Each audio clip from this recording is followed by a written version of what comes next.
దేశంలో నవతరం నాయకుడిగా ఎదగాలంటే మాత్రం అంతా అన్నామలైలా ఉండాలి. అవును, పవన్ కళ్యాణ్ కానీ, ఐపీఎస్ ఆర్ఎస్ ప్రవీణ్ కుమార్ కానీ, లోకేష్ కానీ అగ్రెసివ్ పాలిటిక్స్ చేస్తే తప్ప నేటి తరానికి దగ్గర కాలేరన్నది వాస్తవం. సుఖం వదిలేయాలి, జనంలో తిరగాలి, ప్రపంచంపై జ్ఞానం పెంచుకోవాలి, సమాజాన్ని చదవాలి. అలా ఉంటే ఖచ్చితంగా నాయకుడవుతారనడానికి అన్నామలై ఉదాహరణ. అవును, కాబోయే తమిళనాడు సీఎం అన్నామలై. చిన్న పిల్లాడు ఎక్కడి నుంచి అన్నామలై మామ అంటే చాలు చిన్న పిల్లాడులా పరిగెత్తుకొచ్చి చంకనెత్తుకుంటాడు.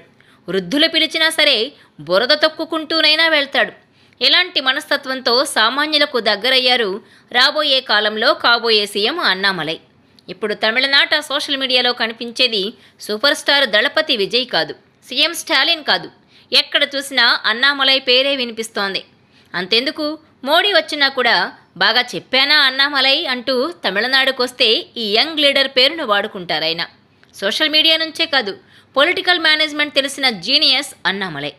అతి తక్కువ సమయంలోనే తన వాక్చాతుర్యంతో నాయకుడిగా ఎదిగి ఫ్యూచర్ లీడర్ అనిపించుకుంటున్నాడు. ఎంతలా అంటే అన్నామలై ఫ్యూచర్ బీజేపీకి దేశవ్యాప్త నాయకుడిగా కూడా అవుతాడని ఆర్ఎస్ఎస్ వర్గాల్లో చర్చకొచ్చిందంటే ఎంతలా దూసుకుపోతున్నాడో తెలుసుకోవచ్చు. ఇంతకీ ఎవరి అన్నామలై? బీజేపీలోకి వచ్చిన 4 ఏళ్లలోనే తమిళనాడులో ఫేస్ ఆఫ్ ది అపోజిషన్లా ఎలా మారాడు? మోడీ మనసులో ఎలా స్థానం సంపాదించుకున్నారో చూద్దాం. అన్నామలై కుప్పస్వామి కరూర్ జిల్లాలోని తొట్టమట్టై అనే ఊళ్ళో 1984 జూన్ 4న పుట్టారు. తండ్రి కుప్పస్వామి, తల్లి పరమేశ్వరి. తల్లిదండ్రులు వ్యవసాయం చేస్తారు. దిగువ మధ్యతరగతి కుటుంబం. కానీ చిన్నప్పటి నుంచి అన్నామలై చదువులో చురుకు. ప్రభుత్వ స్కూల్లో చదువుకున్నా కూడా ఎప్పుడూ క్లాస్ టాపర్గానే ఉండేవారైనా. కరూర్, నమక్కల్లో ఇంటర్ వరకు చదువుకున్నారు. అయితే పిఎస్జీ కాలేజ్ ఆఫ్ టెక్నాలజీలో ఇంజనీరింగ్ పూర్తి చేశారు అన్నామలై. అయితే ప్రీమియర్ కాలేజీలో చదివితేనే జీవితం బాగుపడుతుందనే కసి అన్నామలైలో ఉండేది.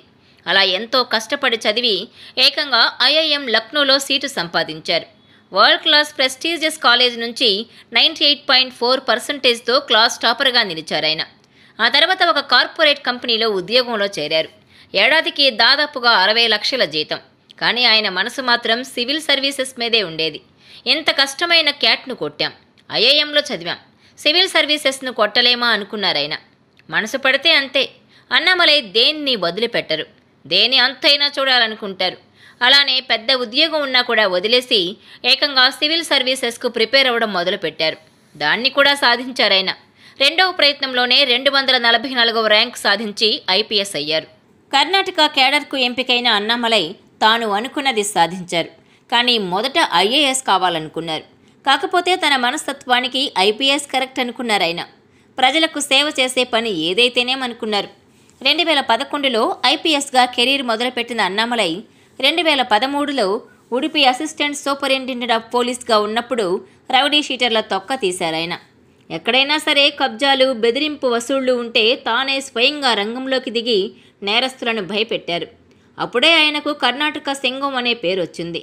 2015లో ఉడిపి ఎస్పీగా ప్రమోషన్ పొందారు. ఆ తర్వాత చిక్మంగళూరులో ఎస్పీగా చేశారు. 2018లో బెంగళూరు సౌత్ డీసీపీగా పనిచేస్తున్న సమయంలో రాజకీయాల్లోకి రావాలనుకున్నారు అన్నామలై. ఐపీఎస్గా ఉంటే బదిలీలే సరిపోతున్నాయి, కానీ ప్రజలకు నేరుగా సేవ చేయాలంటే రాజకీయాలను మించింది లేదనుకున్నారు. అయితే చిన్నప్పటి నుంచి ఆర్ఎస్ఎస్ ఐడియాలజీ అంటే ఆసక్తి ఉండేది. బీజేపీ రాజకీయాలు ఇష్టం.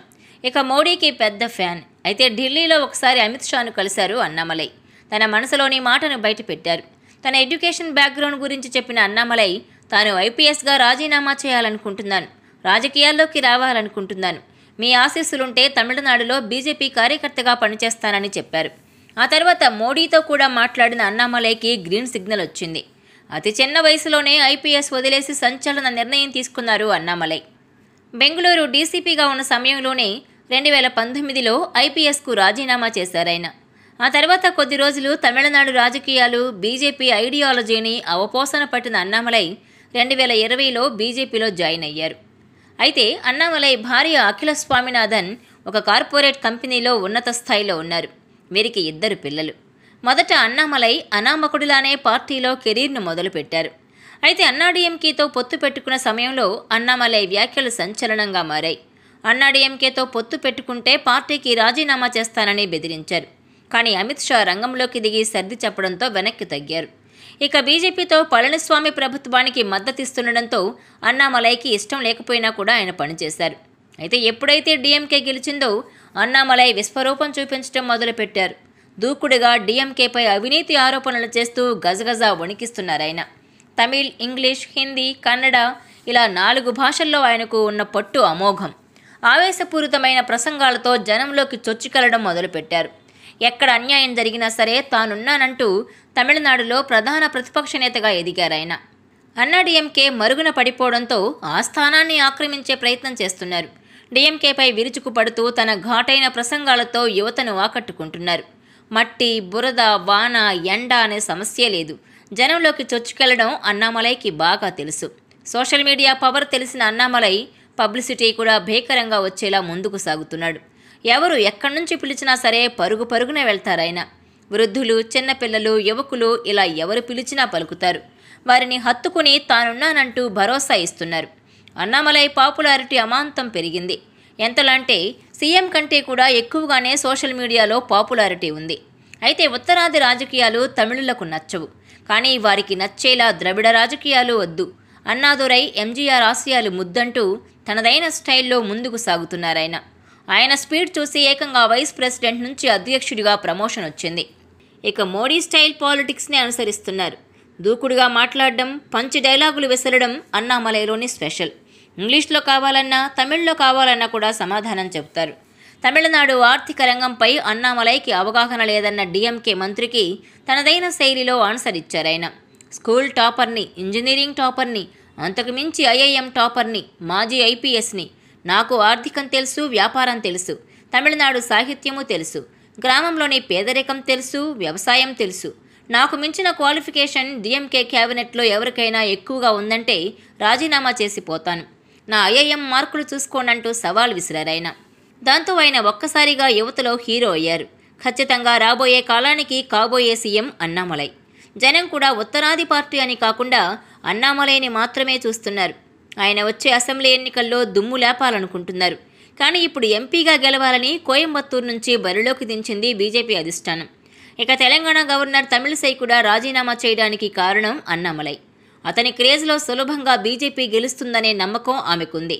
గతంలో బీజేపీ అధ్యక్షురాలిగా చేసిన తమిళిసై కూడా అన్నామలై పాపులారిటీని నమ్ముకున్నారంటే మామూలు విషయం కాదు. కానీ ఇక్కడే అన్నామలై క్రేజ్కు సడన్ బ్రేక్ పడింది. కాబోయే సీఎం అని అంతా అంటుండగా సూపర్ స్టార్ దళపతి విజయ్ పొలిటికల్ ఎంట్రీ ఇచ్చారు. గ్రౌండ్ ప్రిపరేషన్ కూడా మొదలుపెట్టారు. జయలలిత లేని అన్నాడీఎంకే పార్టీ స్పేస్ని అన్నామలై ఆక్రమించేందుకు సర్వం సిద్ధం చేసుకున్నారు. ఆ మేర పాపులారిటీ కూడా సంపాదించారు. కానీ విజయ్ ఎంట్రీ ఖచ్చితంగా అన్నామలై జోరుకు బ్రేక్ వేస్తుందనడంలో సందేహం లేదు. ఎందుకంటే విజయ్కి స్టార్డమ్ మాత్రమే కాదు, పేదలకు సాయం చేస్తాడనే పేరుంది. ఇక అన్నామలైకి ఉత్తరాది హిందీ పార్టీ అనే ట్యాగ్ ఎప్పుడూ వెనక్కి లాగుతుంది. అందుకే విజయ్ దూకుడును ఎదుర్కొనేందుకు, పేదల్లో పేరు సంపాదించుకునేందుకు ప్రతి ఇంటికి వెళ్తున్నారాయన. పేదలతో కలిసి భోజనాలు చేస్తున్నారు. బురదలోకి దిగి పర్యటనలు చేస్తున్నారు. విజయ్ కంటే కూడా మంచి వక్త అన్నామలై. ఆయన పెద్ద మాటకారి. కాకపోతే విజయ్ చెప్పాల్సింది సూటిగా 2 ముక్కల్లో తేల్చేస్తారు. అన్నామలై పక్కా పొలిటీషియన్. కేంద్రంలోని బీజేపీని సమర్థించేందుకు ఎన్ని అబద్ధాలైనా ఆడుతారని విశ్లేషకులు అంటారు. కానీ విజయ్కు ఆ అవసరం లేదు. కాబట్టి జనం విజయ్ వస్తే అన్నామలైని ఆదరిస్తారా లేదా అనేది కాలమే సమాధానం చెబుతుంది. అయితే అన్నామలై కాబోయే సీఎం అనే పేరును రాష్ట్ర వ్యాప్తంగానే కాదు, మోడీ, అమిత్ షాల దృష్టిలో ఉన్నారు. మరి ఎంపీగా కోయంబత్తూరు నుంచి గెలవడం ఆయనకు చాలా కీలకం.